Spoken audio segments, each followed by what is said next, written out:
Boa noite a todos, sejam bem-vindos à nossa casa, ao nosso lar. Hoje nós vamos falar sobre ação e reação, causa e efeito. Quando Deus nos tirou da animalidade e nos trouxe para sermos espíritos, sermos seres inteligentes, Ele nos deu uma coisa chamada livre-arbítrio. E esse uso do livre-arbítrio faculta o quê?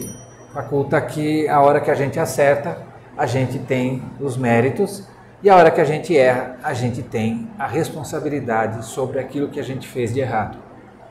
Então, muitas das coisas que a gente passa na nossa encarnação atual são consequências de ações que nós tivemos na encarnações anteriores e que nós viemos nesta oportunidade para acertar, para diminuir a conta da nossa dívida lá do lado de lá. Então, é como se a gente fosse no banco e pegasse um dinheiro emprestado. E aí tem que pagar. Só que Deus é aquele banqueiro bonzinho que fala assim, paga 10%. Não precisa pagar tudo, paga 10%. Só que vai pagar. E a gente, mesmo os 10%, acha duro, acha difícil, acha muito complicado. Porque sofrer não é legal. Sofrer é bem difícil. Mas se não fosse o sofrimento, a gente não tinha mérito quando a gente vence as dificuldades.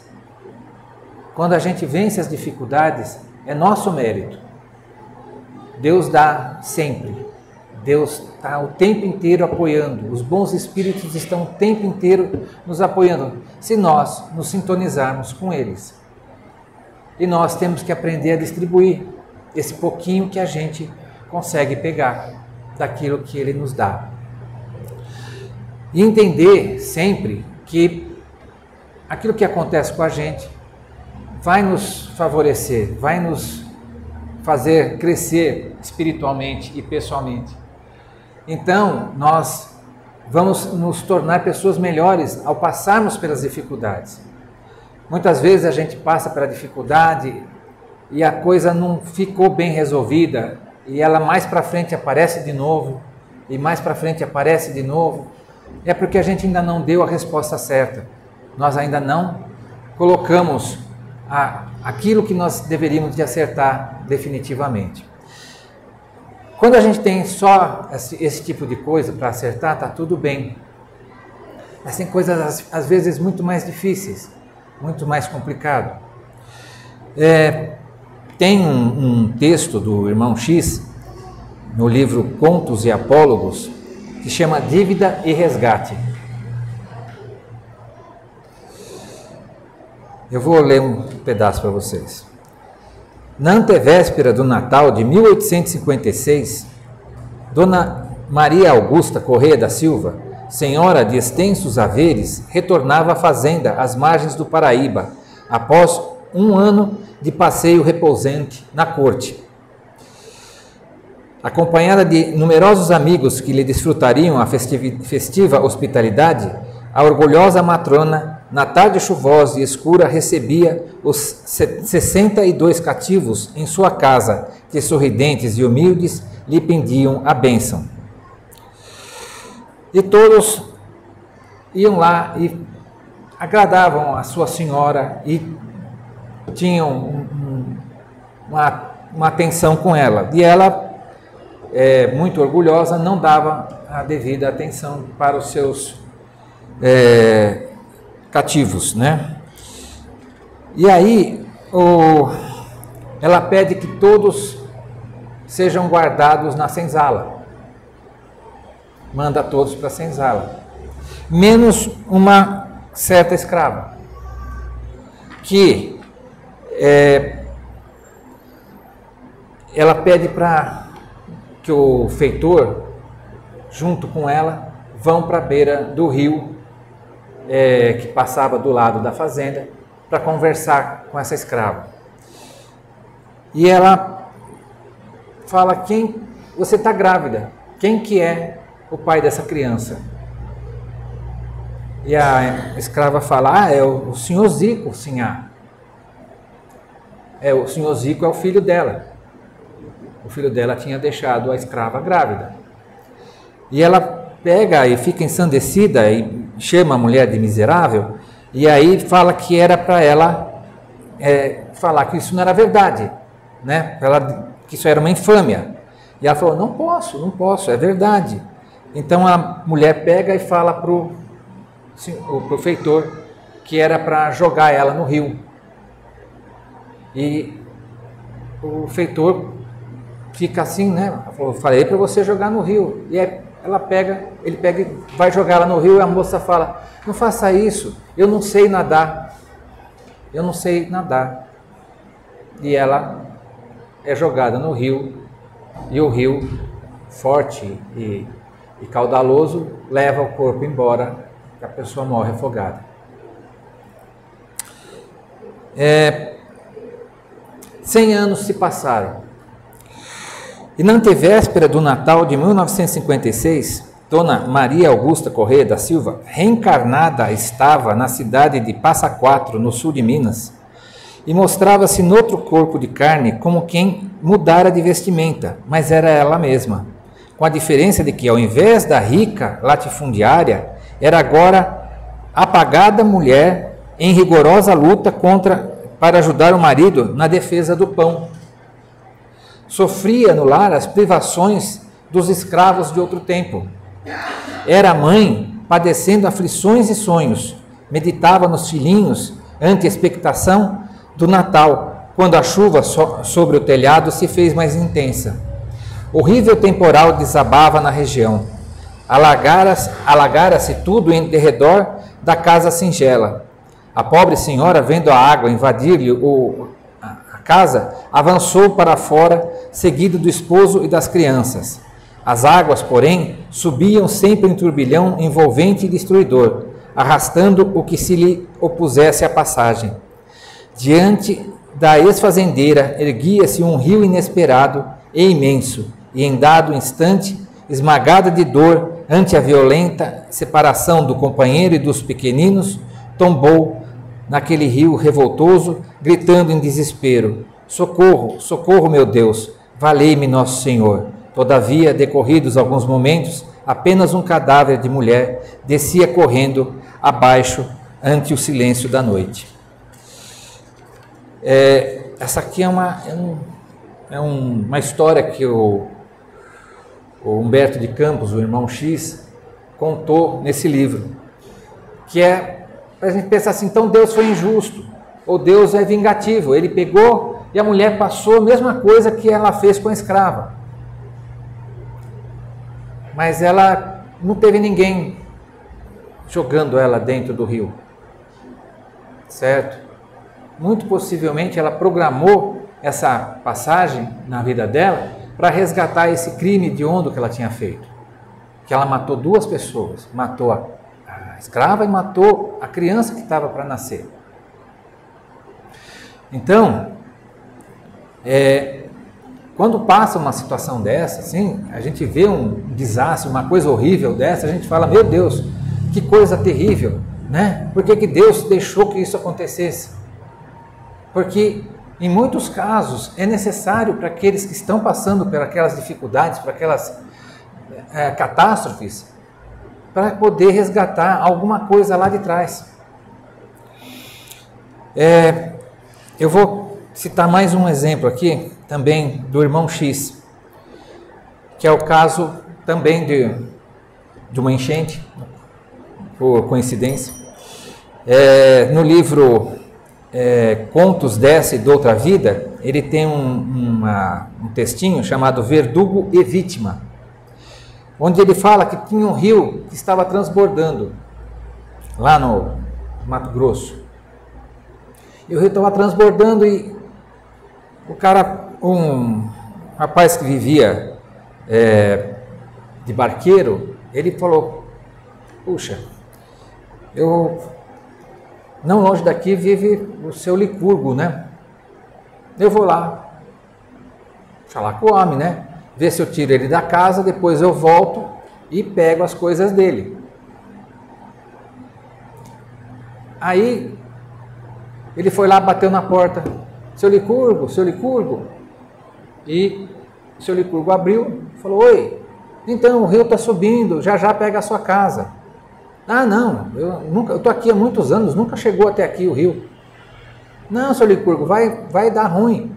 Não, pode deixar. Eu não queria fechar a porta, o rapaz empurrou a porta e já agarrou o pescoço do velhinho e foi enforcando ele e matou o seu Licurgo. Uma coisa terrível, né? Aí ele pega as chaves que estão no cinto do homem e sai procurando em tudo quanto que é lugar, acha umas notas velhas, umas moedas antigas, mas acha também diamantes. Aí ele vai, joga o seu Licurgo no rio e volta para casa, pega aquilo tudo que tem valor, faz uma sacolinha, sobe no barco e volta. Só que o remorso do que ele tinha feito fica atazanando ele. Aí ele resolve o quê? Mudar de cidade. Ele sai dali e vai para uma cidade. E chegando lá, ele casa e constitui uma família. E o que ele não sabe é que quando ele voltou do rio, já tinha uma sombra acompanhando ele, que era o seu Licurgo, acompanhando o tesourinho dele. E aí, quando teve o nascimento dessa criança, era o seu Licurgo que estava nascendo como filho dele. Aí vocês podem falar, nossa, coitado do seu Licurgo, vai nascer filho do cara que matou ele. Que coisa terrível, que Deus injusto. Mas Deus é muito bom. Deus está dando oportunidade daquele criminoso, daquele assassino, que não teve denúncia, não teve como ser acusado de nada, porque ninguém sabia, para ele recuperar a relação com aquele espírito. Aquele espírito não vai se dar muito bem com ele vai sofrer uma relação muito difícil com aquele espírito, com aquela criança. E ele tem que batalhar para conseguir se entender com aquela criança. Deus, na sua bondade, permite que o espírito daquele que deve se entenda com aquele que é credor. Necessariamente não precisa esperar a próxima encarnação. Pode acontecer nessa mesma. Tá? Não é que toda criança acertos de crimes que a gente fez. Muito pelo contrário. A maioria das crianças são coisas que a gente tem dentro da nossa família, de outras oportunidades, que a gente vai melhorar a nossa relação afetiva, melhorar o nosso relacionamento dentro da família, desenvolver mais esse conceito de família.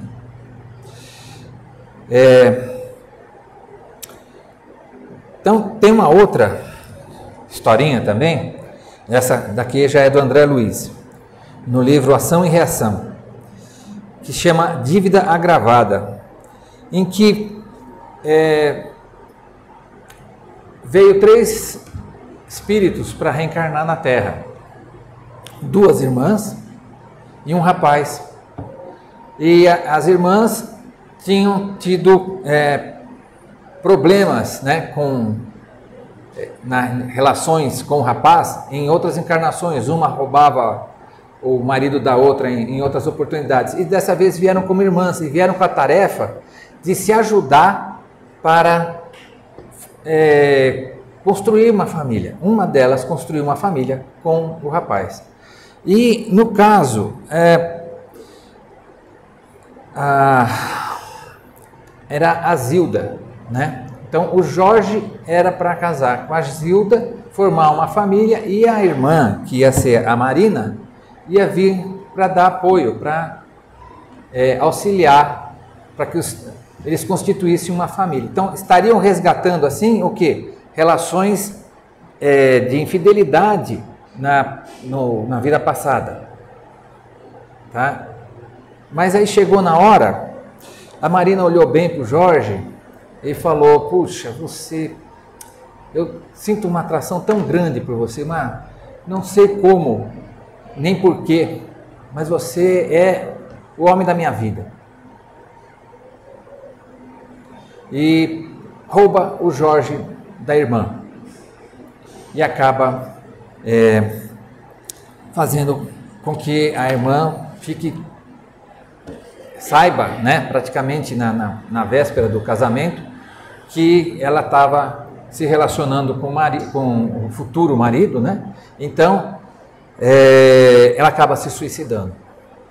A Zilda acaba tomando um remédio e desencarna. E ela foi recolhida, né?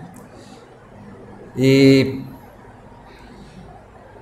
alucinada de dor, Zilda desencarnada foi recolhida por nossa irmã Luísa, que se achava antes dela em nosso mundo, admitida na mansão pelos méritos maternais. Mansão era o local que eles estavam cuidando desses espíritos.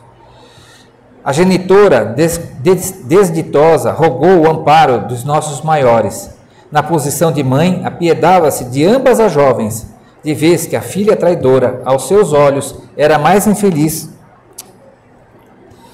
que a filha escarnecida, embora esta última houvesse adquirido o grave débito dos suicidas, em seu caso atenuado pela alienação mental em que a moça se vira, sentenciada, sem razão, a inqualificável abandono. Examinado o assunto carinhosamente pelo ministro Sanzio, que conhecemos pessoalmente, determinou ele que Marina fosse considerada devedora em conta agravada por ela mesma. Então, além de não ressarcir o compromisso anterior, ela foi lá e fez mais um cheque. Ela agravou a dívida dela. Ela aumentou o compromisso.